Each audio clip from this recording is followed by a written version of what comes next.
அனைவருக்கும் வணக்கம். இன்றைக்கி நம்ம பார்க்க போகிறது சிக்கன் குழம்புங்க. இது இட்லி, தோசை, சப்பாத்தி, பரோட்டா எல்லாத்தோடையும் வச்சு சாப்பிட ரொம்பவே சூப்பராக இருக்குது. எப்படி செய்யலான்னு பார்க்கலாம். ஒரு கடாயில் 2 டீஸ்பூன் ஆயில், பட்டை, 2 கிராம்பு, 1 ஏலக்காய், 1 நட்சத்திரப்பூ, 1/2 டீஸ்பூன் கல்பாசி, 1/2 டீஸ்பூன் சோம்பு, 1/2 டீஸ்பூன் ஜீரகம், 1/2 டீஸ்பூன் மிளகு, 1/2 டீஸ்பூன் கசகசா சேர்த்துட்டு 2 பெரிய வெங்காயத்தை கட் பண்ணி சேர்த்துடலாம். சேர்த்துட்டு அடுப்பு சிம்மில் வச்சுட்டு நல்லா வதக்கி விடுங்க. இப்போ ஒரு கொத்து கருவேப்பிலை சேர்த்தாச்சு.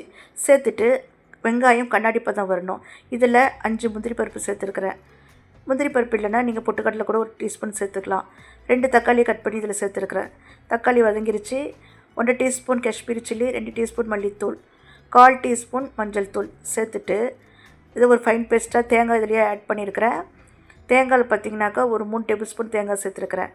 இப்போது அடுப்பை ஆன் பண்ணிவிட்டு ஒரு கடாய் வைங்க. 3 டேபிள் ஸ்பூன் நல்லெண்ணெய், கட்டாயம் நல்லெண்ணெய் ஊற்றுங்க. அப்போ தான் குழம்பு நல்லா டேஸ்ட்டாக இருக்கும்.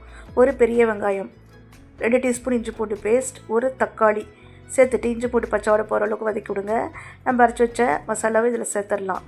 சேர்த்துட்டு 1/2 kg சிக்கனை நல்லா க்ளீன் பண்ணிட்டு இதில் சேர்த்துருக்குறேன். சேர்த்துட்டு 3 கப் தண்ணி ஊற்றுங்க. அடுப்பு சிம்மில் வச்சு 5 நிமிஷம் கழிச்சு ஆஃப் பண்ணுங்கள். சூப்பரான சிக்கன் குழம்பு தயார். வீடியோ பிடிச்சா லைக் பண்ணுங்கள், ஷேர் பண்ணுங்கள், சப்ஸ்கிரைப் பண்ணுங்கள். நன்றி, வணக்கம்.